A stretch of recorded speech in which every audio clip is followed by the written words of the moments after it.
오늘 시편 23편 말씀인데요.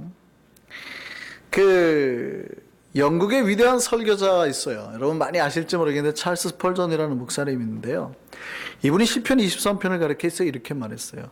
시편 중에 진주다. 어거스틴은 이렇게 말했습니다. 순교자의 차입니다. 종교개혁자 루터는요, 슬퍼하는 자를 기쁨의 잔에 넘치도록 하게 하는 것. 칼빈은 이랬습니다. 시편 중에 황금 시편. 그러니까 신자들이 가장 좋아하는 시편을 뽑으라 그러면 정말 많은 신자들이 대부분 뭘 뽑아요? 시편 23편을 뽑아요. 암송하시는 분들도 많죠. 제가 여기서 딱 시켜보면 10명 중에 9은 거의 암송할 겁니다. 우리가 같이 한번 해볼까요? 시작!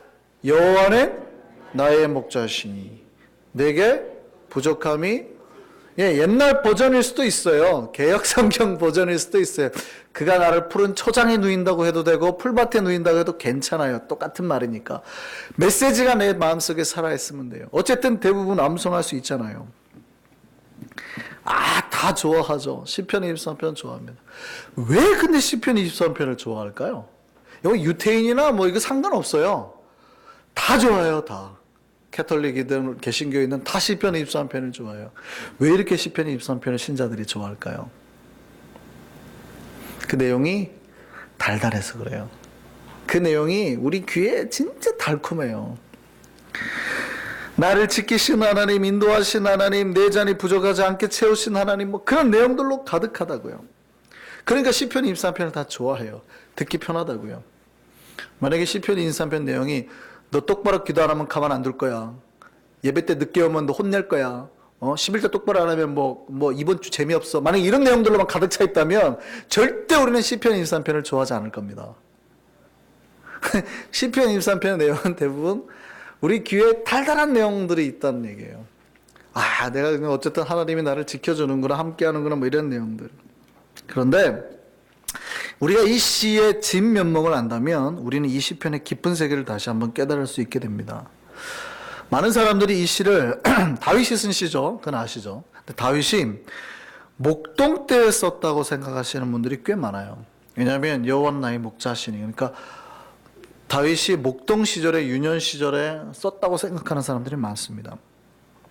그런데 이 시편은요, 대부분의 구약학자들의 의견이 뭐냐면 다윗의 노년에, 말년에, 왜냐하면 인생의 모든 고난과 고통을 다 겪고 난 다음에 썼다고 봐요. 그게 이제 사망의 음침한 골짜기 이런 것들이 다 나오니까 인생의 모든 고통 고난을 다 겪고 난 다음에 썼다고 봐요. 특별히 언제냐 그러면 다윗의 아들인 압살롬이 반역을 일으켰을 때, 그때와 연관해서 해석을 합니다. 그러니까 이때는 다윗의 인생에서 가장 힘들었던 시기예요. 가장 절망적인 시기예요. 내가 찾았던 왕권을 빼앗기고 도망갔던 시기예요. 자기 아들이 자기를 죽이려고 했던 시기. 이런 고통 여러분 믿어지십니까? 여러분이 쌓았던 모든 것을 한순간에 잃었던 날이에요. 근데 그 잃게 한 놈이 누구냐면 내 아들이에요. 내 아들이 뒤에서 욕하고 네가 무슨 하면서 막 칼 들고 쫓아갖고 죽이려고 하는 거예요. 그런 기분 당해보셨어요? 별로 다윗 이야기란 별로 우리에게는 관심도 없죠. 그죠? 별로 다윗 이야기지 이게 내 이야기였어요. 근데 성경은 그 이야기를 우리 이야기라고 던지는 거거든요. 그러니까 다윗이 제일 힘든 시기, 가장 절망적인 시기를 보냈다고요. 근데 그 시기에 바로 시편 23편을 불렀다는 얘기예요. 내가 부족함이 없대요. 그때에 죽을 것 같은 그때에 부족함이 없고 나는 평안할 거고 안락할 거고 쉴 만한 물가에서 내가 지금 놀고 있고 이러고 있다는 거예요. 확신과 기쁨과 여러분 귀에 들리는 달달한 노래가 사실은 인생의 가장 밑바닥에서 나는 소리. 그래서 시편 23편이 그렇게 은혜로운 시예요. 그냥 내 귀에 좋아서가 아니라 누군가가 가장 절망의 때에 포기할 수 있을 법한 그때에 이 사람은 포기 안 했다고요. 가장 절망의 때 가장 행복한 노래를 하고 있는 거예요. 나는 지금 만족하고. 왜요? 내가 아무리 힘들어도 왜 내가 만족해요? 하나님 때문에, 하나님 때문에. 그래서 다윗의 가장 신앙의 깊은 세계라니까요. 영성이 가장 맑을 때 나온 노래예요. 내가 가장 힘들 때 주님만 보잖아요. 내가 가장 좋을 때는 놀러 다니고 막 이래요. 편할 땐 놀러 다니면서 이것 보고 저것 보고 이번 주에 골프 라운딩을 갈까 말까 막 이런 생각으로 가득 찼는데 가장 힘들 때는 뭐예요? 그런 생각 아무것도 안 들죠. 주님 아니면 죽을 것 같잖아요. 오직 주님만 바라보고 있을 때 탁 나오는 메시지. 가장 맑은 메시지라고. 그래서 이 시편이 고통 속에 있는 신자들에게 가장 큰 힘이 되는 노래 중에 하나라고요.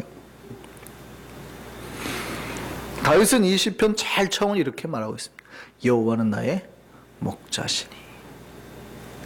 지금 다윗이 어디로 갈지 몰라 방황하고 있어요. 쫓겨나잖아요. 도망가잖아요. 어디로 갈지 몰라서 방황하고 있어요. 나를 이끌어주는 사람도 없어요. 왜냐하면 그거 아세요? 압살롬이 반역을 할 때 누구를 데리고 반역했냐면 아히도벨을 데리고 반역했어요. 아히도벨이 누구냐면 이 삼국지로 따지면 제갈공명 같은 사람, 유비의 제갈공명. 천재지략가예요. 천재지략가. 가장 똑똑한 사람. 다윗의 왕권을 아주 곤고하게 했던 사람이 반역을 해버린 거예요. 그러니까 누가 자문이나 조언을 구할 사람도 없어요. 나를 이끌어줄 사람도 없다고요. 왕에게는 책략가가 그렇게 중요한데 그 책략가가 압살롬 편을 들어버린 거예요. 근데 다윗은 그때 오직 자기의 인생을 인도하시는 인도자를 누구라고 고백해요? 하나님밖에 없습니다. 내가 믿었던 사람, 내가 신뢰했던 사람이 나를 배신할 때 오직 다윗에게는 누구만 남았어요? 하나님만 남았어요. 여호와는 나의 목자시니. 이렇게 고백되는 거예요. 다윗은 목자에 대해서 잘 알고 있었습니다. 왜냐하면 다윗의 옛날 어렸을 때 직업이 뭐예요? 목동이었거든요. 목동은 양들을 맡아가지고 풀밭을 찾아가지고 다닙니다. 그리고 목동은 양이 추울 때나 더울 때나 그들과 함께하고 그들을 먹이고 쉴 때도 같이 쉬고 계절과 상관없어요. 언제나 같이 있어요. 맹수들이 오면 싸워서 지켜냅니다. 그게 목자의 역할이거든요. 양은요. 양의 특징이 있어요. 양은요. 눈 나쁘죠. 어느 정도 눈이 나쁘냐면 앞에 있는 양 엉덩이 정도밖에 안 보일 정도로 눈이 나빠요. 그러니까 혼자 길을 못 찾아요. 몸이 무겁죠. 달리기도 제대로 못해요. 보통 웬만한 짐승들은 다 하나씩 자기의 생존 무기가 하나씩 있어요. 뿔이 있달지, 아니면은 촉각이 워낙 예민해가지고 맹수가 오면 막 도망간달지, 그리고 빨리 뛰는 다리가 있달지, 사슴처럼 가볍게 빠르게 도망간달지, 이렇게 해야 되는데 양은 그런 게 없어요. 양은 자기 혼자서 생존할 수 있는 게 없어요. 달리기도 느려, 몸도 느려, 무기도 없어. 굉장히 둔해, 눈도 나빠, 성격도 나빠요. 하나님 나라에는 양과 염소가 양들로만 가득하다는데 그거 아세요? 양이 성격이 나쁜지 아세요?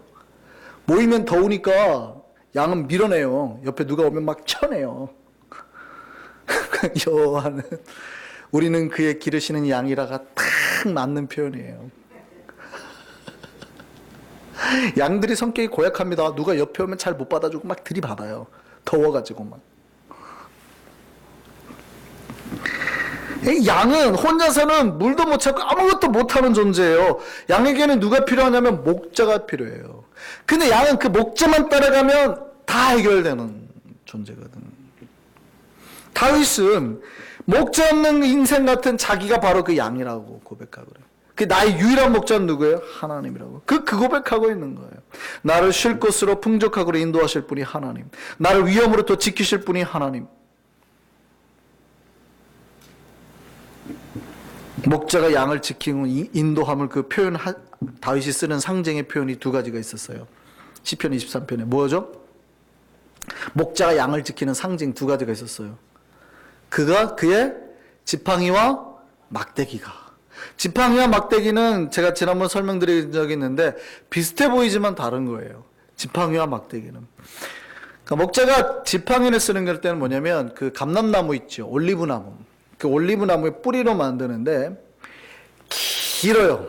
지팡이 용도는 뭐냐면 주로 양을 이렇게 칠 때 쓰는 거예요. 이쪽으로 가자, 이쪽으로 가자. 잘 모르니까 지 마음대로 가니까. 그리고 이제 피리를 불어가지고 계속 이끌어요. 갈대 피리를 불어서. 근데 이쪽으로 가자, 저쪽으로 가자 하는 거예요. 또 지팡이는 이제 언제 쓰냐면, 물이 있으면 여기는 쉴 만한 물가가 나오는데 물이 있으면 그 양을 물 속에 바로 못 먹여요. 먹이면 안 돼요. 반드시 목자가 그 스틱으로 이렇게 넣어서 물이 깊이가 얼마인지를 봐야 됩니다. 깊으면요, 양이 물을 먹다가 빠져요. 근데 덩치가 크고 털이 있으니까 물에 빠지면 어떻게 될까요? 바로 죽어요, 양은. 그래서 우리 성경에는 쉴 만한 물가라고 돼 있지만 현대어 성경에는 잔잔한 물가, 얕은 물가라고 돼 있습니다. 그래서 어떤 그 시편 23편 노래할 때는 쉴 만한 물가로 이렇게 돼 있지만 어떤 데는 잔잔한 물가로 이렇게 돼 있거든요. 그게 다른 표현이 아니라 같은 표현이에요. 양에게 쉴 만한 물가는 반드시 잔잔한 물이어야 돼요. 얕은 물이어야 돼요. 깊으면 빠져 죽는 물이에요. 그래서 목자가 그 스틱을 가지고 다 잽니다. 이렇게 얼마나 깊은지 아닌지. 그래서 넣어요. 그러니까 목자는 가장 맞춤의 쉼터를 찾아서 양에게 제공하는 거예요. 막대기는요, 그 이제 올리브 나무의 줄기로 만드는데 막대기 종류는 이제 끝을 뾰족하게 하든지 아니면 아예 뭉툭하게 합니다. 이해되시죠? 그러니까 막대기는 무기예요, 무기. 뾰족하게 창처럼 하든지 아니면 아예 뭉툭하게 해가지고 이렇게 만들어요. 끝이 뭉툭하니까 어때요? 팡 때리면 굉장히 큰 충격이 되겠죠. 그러니까 요게 지팡입니다. 요게 막대기입니다. 그래서 혹시라도 맹수가 오면 그걸 가지고 싸우는 거예요. 찌르고 때리고 해서. 목자는 그래서 항상 두 개의 스틱을 가집니다. 하나는 지팡이고 하나는 막대기고. 그래서 지팡이와 막대기가 나를 돌보고 살리고 보호하고, 이게 다 지팡이와 막대기예요. 지금 다윗이 고백하는 시편 23편의 지팡이와 막대기의 상징 속에는 하나님 나를 지키고 보호하고 살리고 먹이고 이게 다 들어있는 거예요. 목자는 이렇게 양들이 풍요와 안식과 평안을 누리도록 최선의 보호를 하는 거예요. 다윗이 지금 이렇게 자기를 보호하는 분이 누구라고 말하는 거예요? 여호와라고 말하는 거예요.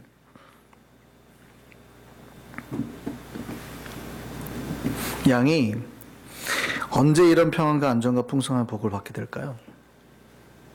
양은 보세요. 자기가 스스로 지킬 수 있는 게 아무것도 없다고 그랬잖아요.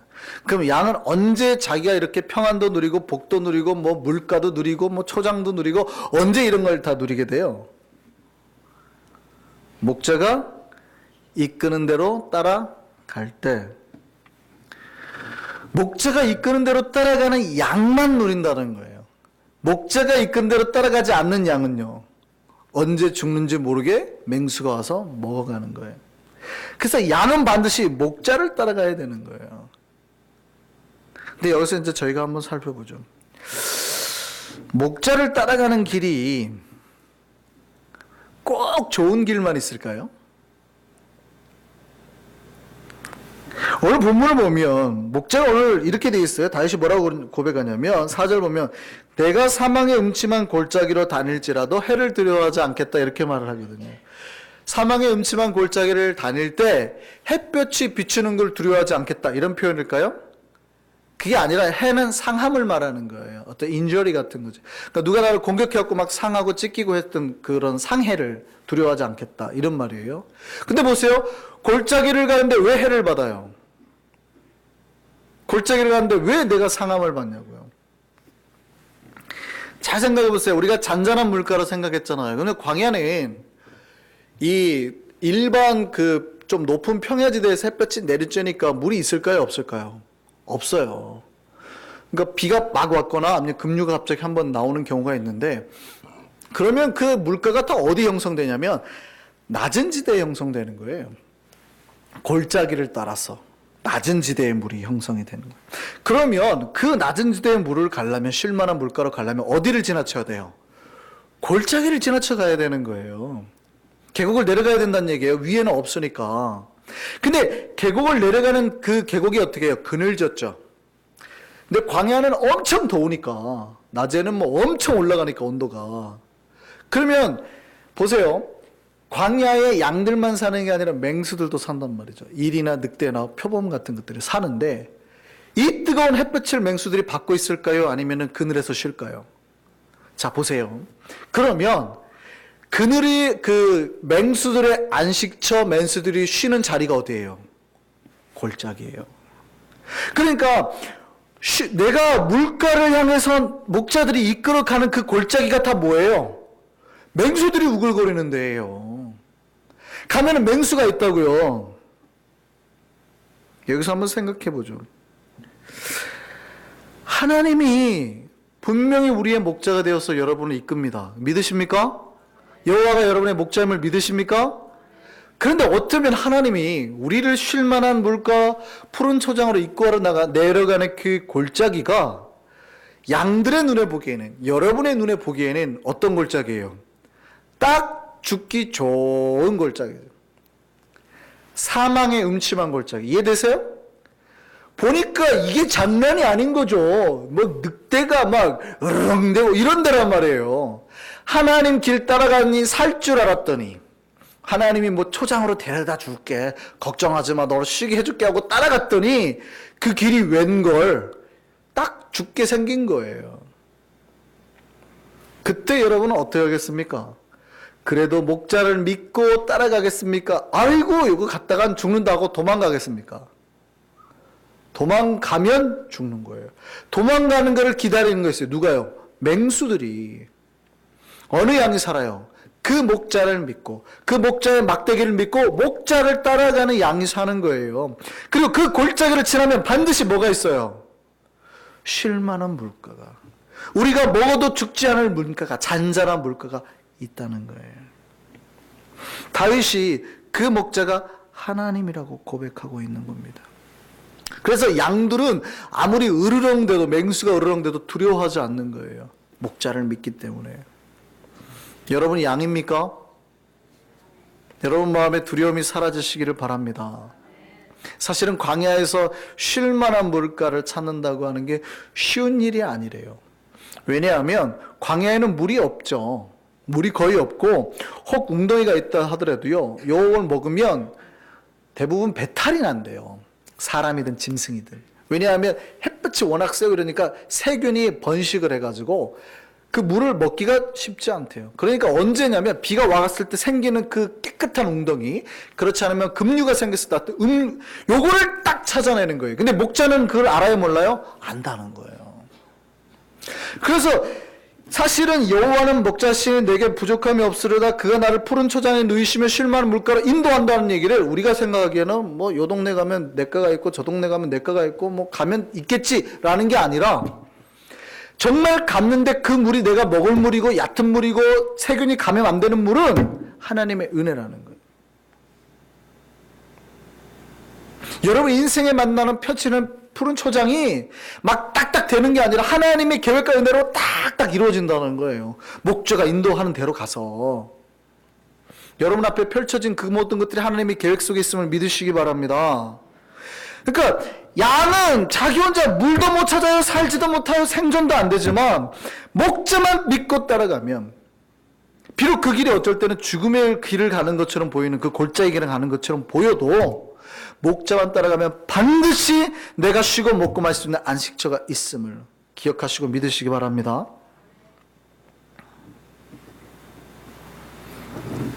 우리 처음으로 다시 돌아가죠. 다윗은 오늘 시편 23편 1절에 분명히 여호와가 나의 목자입니다 하고 시작합니다. 그죠? 이 시편 23편을 노래할 때 여호와가 나의 목자입니다 하고 시작해요. 그래서 그 모든 나머지 고백들이 다 나와요. 목자는 양을 이끄는 사람이죠. 반대로 말하면 양은 목자에게 이끌리는 존재라는 거예요. 목자의 소리에 이끌리고 목자가 부는 피리 소리에 따라가는 존재예요. 그러면 여러분이 질문 한번 해보겠습니다. 여러분의 마음을 이끌고 여러분의 몸을 이끄는 존재는 뭡니까? 지금 한번 생각을 해보시라는 거예요. 여러분의 마음을 이끌고 여러분의 생각을 이끌고 여러분의 몸을, 삶을 이끌고 있는 게 뭐예요? 여러분의 마음을 이끌고 있는 게 있다면 그게 목자예요. 돈이 여러분의 마음을 이끌고 있어요? 그게 여러분의 목자입니다. 요즘에 골프에 막 마음을 뺏기셔가지고 막 골프가 계속 나를 이끌고 있어요? 그게 여러분의 목자예요. TV 드라마 그 시간대 했더니 10분 지나가가지고 막 가슴이 아파요? TV는 나의 목자신이가 되는 거예요. 도대체 뭐가 여러분의 목자냐는 거예요. 뭐가? 많은 사람들의 목자가 되는 게 돈입니다. 정말 여러분 심각하게 여러분의 질문하셔야 돼요. 진짜 주님이 하나님이 여러분의 목자가 돼서 이끌고 있는지 아니면 돈이 여러분의 목자가 돼서 이끌고 있는지 잘 보셔야 됩니다. 하나님이 이끄는 그 길의 끝에는 뭐예요? 쉼, 안식, 평안이에요. 그게 푸른 초장인 거거든요. 푸른 풀밭인 거거든요. 근데 돈이나 욕망이 이끄는 길 끝은 뭐예요? 죽음의 끝이에요. 죽음의 계곡이에요. 그것은 빠지면 다시는 벗어날 수 없는 모래수렁과 같은 거예요. 누구를 목자로 삼고 살아가냐는 거예요. 여러분 정말 누구를 목자로 삼고 살아갑니까? 하나님이십니까? 다시 한번 질문합니다. 다윗은 여호와가 나의 목자라고 고백했어요. 여러분 정말 하나님이 여러분의 목자입니까? 여러분의 목자가 누굽니까? 왜 대답을 못하시죠? 여러분의 목자가 누굽니까? 돈 하나님인가요? 여러분의 목자가 누구예요? 성경이 여러분 정확하게 아셔야 돼요. 성경이 여러분의 목자에 대해서 정확하게 딱 기록하고 있어요. 성경이 이 사람이 우리의 목자라고, 이분이 우리의 목자라고 딱 기록을 하고 있다고요. 그럼 여러분은 다른 게 목자가 되면 안 돼요. 요한복음 10장 한번 보시죠. 같이 읽습니다. 시작. 나는 선한 목자라. 여기 나가 누구예요? 예수님이에요. 예수님. 예수님이 말할 때 내가 선한 목자라고요. 선한 목자는 양들을 위하여 목숨을 버리거니와 삭구는 목자가 아니요 양도 제 양이 아니라 이리가 오는 것을 보면 양을 버리고 달아나느니. 우리에게 목자가 있다고 그래요. 양에게 목자가 있다. 그 목자가 누구래요? 예수님이 이 땅에 오셔서 하시는 말씀이 내가 목자다 그랬다고. 내가 너희의 목자다. 그럼 여러분 인생의 목자가 누가 돼야 돼요? 예수님이 돼야 돼요. 근데 어떤 사람은 돈인 사람이 있어요. 물론 100% 돈인 사람이 교회 다니기는 쉽지 않습니다. 여기 한 60분, 6대 4 정도, 7대 3 정도로 왔다 갔다 하죠. 예수님이 6이었다가 돈이 4였다가 때로는 이게 확 뒤집어지면 이제 돈이 한 7이었다가 예수님이 3이었다 이래 되는 거예요. 근데 예수님은 언제나 몇 %이기를 원하세요? 100%이기를 원하셔. 언제나. 그래서 우리의 신앙은 예수님이 우리의 목자됨을 끊임없이 고백해서 100% 주님이 나의 목자입니다라고 고백하는 것이 항상 성화의 과정인 거예요. 제가 앞에서 말씀드렸죠. 양이 스스로 할 수 있는 게 있어요, 없어요? 없어요. 양은 사실은 스스로 할 수 있는 게 없어요. 그런데 양이 해야 되는 의무가 딱 한 게 있습니다. 양은 혼자서 할 수 있는 게 아무것도 없지만 주는 대로 먹고 쉬고 뭐 하면 되지만 양이 해야 되는 게 딱 한 게 있습니다. 이거 안 하면 그게 양이 아니에요. 무슨 말인지 아시겠어요? 양은 성격도 나쁘고 주변끼리 가끔 싸우기도 해요. 그런데 이거 안 하면 양이 아니에요. 잘 들으셔야 돼요. 요한복음 10장 우리 3절에서 5절 한번 보겠습니다. 같이 읽습니다. 시작. 문지기는 그를 위하여 문을 열고 양은 그의 음성을 듣나니 그가 자기 양의 이름을 각각 불러 인도하여 내느니라. 자기 양을 다 내어놓은 후에 앞서가면 양들이 그의 음성을 아는 거로 따라오되 타인의 음성은 알지 못하는 거로 타인을 따르지 아니하고 도리어 도망하느니라. 양에게 필요한 것 딱 한 가지입니다. 양은 목자의 음성에 귀를 기울여야 돼요. 누구가 목자의 음성인지 분별해야 된다는 거예요. 이것이 지금 예수님이 하는 말인지 아니면 타인이 하는 말인지 분별해야 된다고요. 그건 양의 의무예요. 그러니까 양은 뭐가 있어야 돼요? 내 목자의 음성을 구별할 수 있는 귀가 있어야 되는 거죠. 오늘날에 제가 많은 양들을 봅니다. 어떤 양은요, 소처럼 달려가는 양이 있어요, 요즘에. 말처럼 뛰댕기는 양도 있습니다. 뭐 나쁘지는 않습니다. 말처럼 뛰는 양을 타고 달리는 기분도 나쁘진 않을 거라고 보여요. 오늘날 교회에 그렇다는 얘기예요. 오늘날 교회예요. 그래서 말과 소는 막 쳐서 달릴 수 있지만 양은 그렇게 안 하는 거예요. 이렇게 쫙 몰고 가는 거예요. 몰고 가는 방식이 달라요. 오늘날의 교회에 막 말 같은 양, 소 같은 양이 있어요. 진짜 일 잘한다고요. 그런데 진짜 양의 특성에는 그런 것들 없어도 돼요. 물론 열심히 뛰는 양 좋습니다. 저는 필요하다고 보지만 오늘날에는 저는 양을 좀 받고 싶은 생각도 충분히 있으니까. 그런데 이게 없으면 양이 아니에요. 주님의 음성이 내 귀에 들리지 않으면, 막 불렀는데 막 따라가 버려요. 그러니까 늑대가 막 불러가 뒤에서 불러요. 야, 철수야, 야, 미순아, 막 부르는 거죠. 근데 이게 지금 내 목자가 부르는 건지 늑대가 부르는 건지 구분을 못 하는 거예요. 그러니까 그걸 가요, 그냥. 살살살 내 이름 부르니까. 그럼 어떻게 돼요? 죽는 거예요. 그럼 양해해야 될 건 뭐예요? 단 하나 지금 말씀하시는 분이 하나님이냐 아니냐 그거 구분하라고요. 하나님이면 따라가고, 보면 뭐라고 되어 있어요? 목자가 부르면 뭐라고요? 따라가고. 타인이 부르면 어떻게 하고? 도망가고. 이게 양이 해야 될 일이라고요. 그럼 여러분 귀에는 항상 누가 들려야 돼요? 주의 음성이 들려야 돼요. 이게 주의 음성인지 사탄의 음성인지 구별이 돼야 된다는 거예요. 양이 해야 될 건 그거 하나예요. 근데 오늘날 양이 소 같은 양, 말 같은 양은 많지만 이 양의 귀가 없어가지고 막 들이받고 달려다니는 양들이 꽤 많아요, 교회 안에. 양의 1번은 귀예요, 귀. 우리 귀에는 오직 예수님의 음성만 들리기를 바랍니다.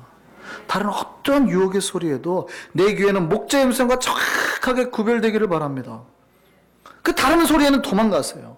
오직 주님의 말씀에만 그 음성만 순종하고 나아가고 참 쉼과 평안을 누리고 사는 우리가 되기를 소망합니다. 그렇게 주님의 양되는 우리 한성교회 되기를 바랍니다. 우리 찬양하시겠습니다. 570장 찬양하겠습니다.